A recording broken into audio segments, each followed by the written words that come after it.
Willie D Live. Frederick Douglass said,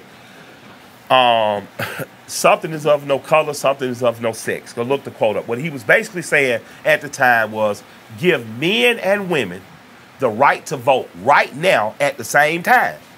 They didn't do that. They gave black men the right to vote. And at that time, you saw the abolitionist movement separate from the women's suffrage movement. At that time, when black men were going to vote in South Carolina and black women were standing outside with shotguns and rifles to protect them from the Ku Klux Klan, white women were so offended that black men got the opportunity to vote first, that the women's suffrage movement separated from the abolitionist movement, and next thing you know, the Daughters of Confederacy pop up. And the Daughters of Confederacy pop up, then you see Confederate monuments, then you see different teaching in school. So your ally was not your friend. Your ally was not your co-conspirator. My measure for a co-conspirator and a friend is John Brown. If you ain't willing to John Brown it with me, meaning take life and put your life on the line and be willing to die, you just an ally. And allies change after wars. Russia and America was allies. They got a John Brown in with you, Mike? If you got the John Brown, otherwise I'll take an ally.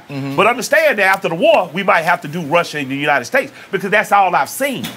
You know, Germany was kicking everybody's ass. Russia and the United States didn't even like each other. Say, we got to figure this shit out now. This Hitler gonna take it all if we don't. So they had to ally, but the minute the war was over, they just chopped up the world. They say, this man, but we not friends no more. So we have to understand that your ally is not forever. You know what I mean? And that don't mean that I don't like anybody. That don't mean that I can't be friends, which I encourage people to befriend people who don't look like you, who not ethnically like you, so you can find ways to intersect the cross pattern. But you have to understand that it is your duty to take care of you, yourself, your family, and your greater community. At the end of the day, we all we got. We all we got. We all we gonna have. We've all we've ever had. The original man and woman. That's it. You know, that's it. No matter what you call yourself. You call yourself Muslim. You call yourself Hebrew.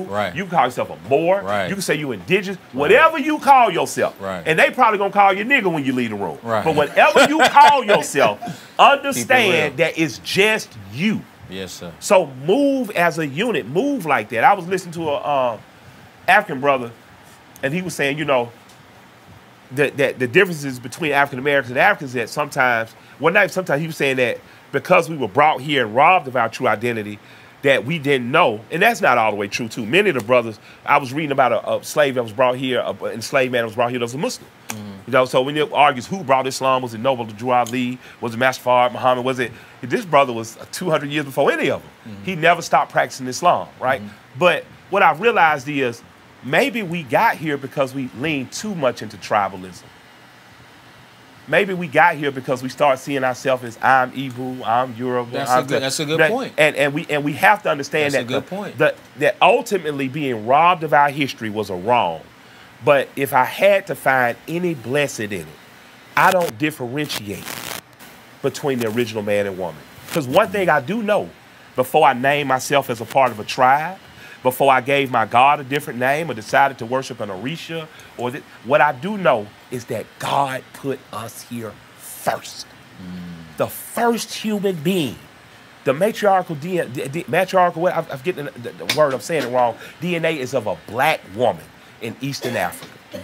So my thing is, if I already know, I told people all the time, y'all be arguing about who they are online. I said, Elijah Muhammad already solved that problem for me. You're the original man and woman. That's it. Whatever God put here first, that's you. And that's how I move. So no matter what you call yourself, no matter what you call yourself, I recognize that God put you here first. And we are of the same bloodline. And I respect that. So however you work, if you worship on Friday, Saturday, Sunday, I can come to your worship. I can be home there. I can pray with you. We brothers and sisters. We here first. You know, and if we start to reinterpret our thinking, you know, maybe we can come together again and understand no matter what makes me feel good about myself. You know, in terms of what you name yourself, what chapter you belong to, what fraternity or sorority, no matter how it feels, God saw fit to make us first. And if I'm made in God's image, how can I treat you like you anything but God? Yes, sir.